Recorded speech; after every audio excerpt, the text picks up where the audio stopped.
Guys, let's talk about Top Boy. Top Boy is lit. It's fire. I swear it down. Wallahi, I'm not even lying to you lot. It's fire. I took my time to watch it because I didn't think it was going to be all that. I thought it was going to be a load of hype. I thought Drake was going to be in it. So the fact he wasn't in it, God's plan. I'm glad Drake wasn't in it because it wouldn't have been authentic. The picture they were trying to paint is to depict the real life stories in the inner city of London with the youth and the gang violence and things like that, with the drugs and guns. They've done an excellent job. An excellent job, if you ask me. It's true to life. A couple little things I would have changed, but that's just me nitpicking. Let me give you a quick synopsis, a quick summary of the series and how it went. There's a lot of big characters in Top Boy, but the main characters, Deshane, Sully, and Jamie, those are the three main characters. And if you've seen Top Boy previously, you know who Deshane and Sully are. Gangland. If you know about Deshane and Sully, you already know them man, they are on job. Them man, they ain't top boys for no reason. To get to the top, you have to be a top of top. You know them ones there. So yeah, there's Deshane. It starts off with him in Jamaica. Obviously he's escaped there because of some stuff he done in the past. If you haven't seen the other seasons, you don't really need to. You can start watching season 3 and get totally into it and get what's going on. But yeah, it starts off with Deshane in Jamaica. He's gotten into a bit of trouble, had to come back to England to escape from his troubles, but his troubles also followed him as well. You have to watch it. I don't really want to like fully just tell you the storyline. And then you got Sully. He was in prison, had some troubles in prison. If you've ever been in that prison life, you know how it goes. The hot water scene, oh my God, yeah? There's many scenes that I want to talk about. I don't even think I can get through all of them. But the hot water scene, any man that knows anyone that's been in jail or heard any jail stories, you know the hot water thing, that is real. Hot water and sugar in your face. So Sully was in prison, he's come out. Long story short, him and Deshane have linked up again, reformed old connections, and trying to take this summer house thing back again. Basically, they're just trying to rekindle their gangster flame. But it can't happen because while they've been away, there's been a younger on the block, Jamie, that's been running things. Like, this I actually rate him as an actor. I don't know him as a person, but what he's done on the screen was really captivating. Like, I rate the guy, excellent character, executed his character very well. So Jamie basically puts a spanner in Deshane and Sully's future plans, and that's where they go head to head. And boy, oh boy, do they go head to head. It is gripping, proper gripping.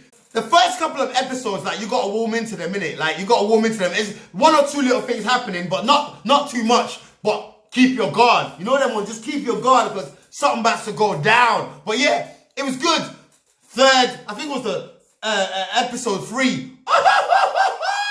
I was gripping to my chair. You know them ones there, like, I was ripping my hair out. I ain't really got hair to rip out, but you know what I mean? It was hair gripping. Them ones there, like, nuts. Actually nuts. Let me talk about the characters, yeah? The character pick for me was excellent. Very excellent. Whoever picked the characters, like, you gotta give them a pat on the back. It was excellent. Obviously, there's a lot of characters in there, but the main ones, the standout ones for me, apart from obviously Deshane, Sully, and Jamie, Dave. Look, Dave, yeah? Dave is a madman. Dave plays a madman in this, yeah? He's in jail. He's the one that got burnt by hot water by Sully. Let me not tell you no more. Listen, yeah? We need Dave in more programs like this. Dave has got exceptional acting skills. And I like the fact that he didn't play a good boy as well, because Dave's known as a good guy in the music industry.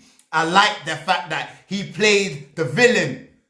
The way he played, oh my God. The way he played the villain, yeah? Hey, Dave, I'm giving you mad props. You know what? I already rated Dave on the music thing, yeah? Like, I think it's like 10 out of 10 in the music thing, yeah? In the English scene. But when it comes to this acting thing, whoa, David. Ooh, Dave, you don't. My other favourite character was a character called Cam. Cam is a nut job. Cam is crazy. But you know why I love Cam, yeah? Like, there's a Cam in every hood. Every corner. There's Cam. Listen, yeah? I know a couple of Cams. Like, just irrational, dumb, like niggas. Literally, that's what you have to call them because they don't think well. They don't think right. They don't think straight. They're just on a crash and burn mission. You know one of them guys, the shopping centre scene when he came and met Jamie?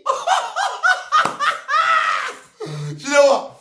I was in tears. Although it is a very violent program and depicts like the worst parts of London and like the very grimy underground, there's also some really heartwarming parts in this, like some really like emotional scenes. Like, for example, Jamie, like, he was doing some evil stuff in this program, but the scene in the park where he sits with his brothers and they're all talking and they hug each other, like, I almost dropped a tear. There was a couple of funny bits in there. Some were done purposely, which I didn't really find that funny. Like when Asher came back from Jamaica and went into the coffee shop and was like, oh, so this is what a coffee shop is and what people are actually queuing up for this stuff. Like, I don't know, I think that was meant to be a bit humorous, but I didn't find it funny. But the funny part, the parts that I know I wasn't meant to find funny, I found funny. Like the part with Cam and like the part with Cam and Jamie in the shopping centre.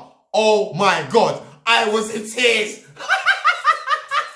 The other scene that always has me in tears as well is the scene where like Sully is talking to his drug addict friend, and then he's talking to him and he's like, so what happened to your mum? And then this guy just says it so casual, like, yeah, she's dead. And then Sully's like, what? Like, you never told me she's dead. This is meant to be like, they're like really, really close. He's like, you never told me she's dead. He's like, yeah, she died, innit? And then he's like, so what? How did she die?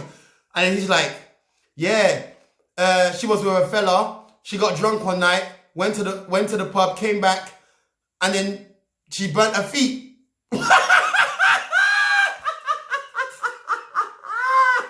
You know what, yeah?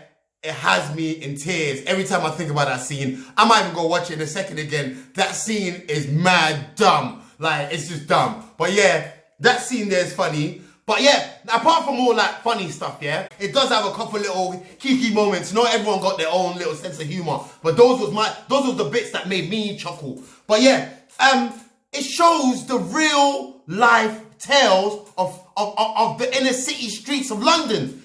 Facts. I've been there. I'm telling you, facts. A couple of things I would have changed, which I'll talk about after. But as a whole, like, it's excellent. And people talking about, oh, this glorifies violence, this glorifies gang violence and all this stuff. Listen, yeah, I'm not standing for that. Because when other films get made, that topic doesn't come into it. So I'm not hearing it as soon as there's like something to do with like black boys and them doing well, profiting and depicting their life on screen. People want to start having their negative shit to talk about it. I'm not having it because when they made like, what, Lock, Stock and Two Smoking Barrels and them things there, no one went saying, oh, that's glorifying Irish gangsters and Irish lifestyle and the Irish underground and things like that. Nobody said that. They just said it was a beautiful film by Guy Ritchie. Nobody said nothing else. They praise the director, but this, you don't want to praise people, you want to just demonize people for whatever reason. Top Boy was excellent. Excellent. I loved it. I personally would give it an 8 or 8.5 out of 10. Do you know what I'm saying? A couple of things, if I had to nitpick, I'm not really a nitpicker, but if I had to nitpick, yeah. Oh, before I go into that, yeah, like all the topics they dealt with is so real. It's so real. Like poverty, like these people living in these surroundings, the real life poverty they're going through. This boy is going to school, yeah, and he ain't really got no food. The washing machine is broken down, so he's like these things, and his mum, a single mum, is trying to maintain like immigration,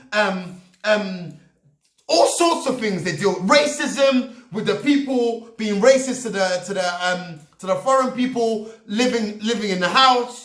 They deal with all sorts of topics that we're dealing with currently in Brexit Britain. Facts. If I had to nitpick and tell you the things I'd change in it, I would have more police presence, because how are you dropping bodies off the top of a roof and you're just killing people left, right and centre. And what? No police presence, nothing. The only time you saw police in this thing, yeah, if I can recollect right, yeah, correct me if I'm wrong, was when they arrested Modi. And Modi should have had, Modi, that's Dave, should have had a better, Modi should have been a bigger character in there. Modi should have went out in a better way rather than getting taken out by police. Do you know what I'm saying? Because when Modi came out of prison, Jamie became putty. He was a boy, he was moist. Modi was the man. So the way they made Modi get taken out, and the fact that he was such a big character, I feel like they should have done more with Modi's character. And Cam's character, like I said before as well. There was a couple of times when he went to link his plug and he's giving her money. Like the first time when he went to link the woman, his plug, and he's giving her money and he's taken out of his jacket. He's taken out of his jacket. What? What? She's linked. You lot are meant to be linking 15 bricks a month and you're taking... Bro, you can't fit 15 bricks a month money in your jacket. That's not realistic. It's not realistic. You can't fit 15 brick a month money in your jacket. It's not realistic. And I never saw Pinky. I never saw Pinky. It was all 20s. Do you know what I'm saying? But I would have changed that, and the youths as well. I would have gave them more swag, more drip, true to today. You know what I'm saying? Like the Jamie, he likes his jewelry because he had his earrings and his chain. I would have given him a bigger chain. You know what I mean? Just to show that he's really flossing. Because apart from the fact that he was controlling the man them, nothing showed that he was a boss. Yeah, he was driving like a Q7 or something. But nothing really like to say yeah. If he was standing amongst all of them, yeah, you couldn't say, yeah, that's the boss. But I thought they could have had a bit more drip with the characters, but I'm just nitpicking. I am literally just nitpicking. Like, it's excellent. Oh, another thing that I really didn't like here, the ending. Guys, how did you look? What do you think about the ending? What do you think? I don't know, man. Because, yeah, I'm not really sure about the ending, yeah, because, like, you got the fat boy who tries to go kill the little boy. What? Nothing happened to the little boy for setting man up? What? Nothing happened to the fat boy for trying to kill the little boy in front of the mum? You got things like, after Jamie got nicked, Deshane's going to sit down with him in prison, telling him, you can work for me. Bro, he was trying to kill you. That's not real. For me, that's not real. Ain't no man going to see his ops in prison. And I still score it 8 to 8.5 out of 10. Lit. I love it. I like it. The characters are relatable. The characters are relatable. The stories are true to life. The action is true to life. It shows you like a sort of subculture, the outcasts of society and how they maneuver and how their little world they live in, basically. And I fully love Top Boy. Top Boy is real. I rate it. Yeah. Hey, it's your boy Fred. I'm out. Yeah.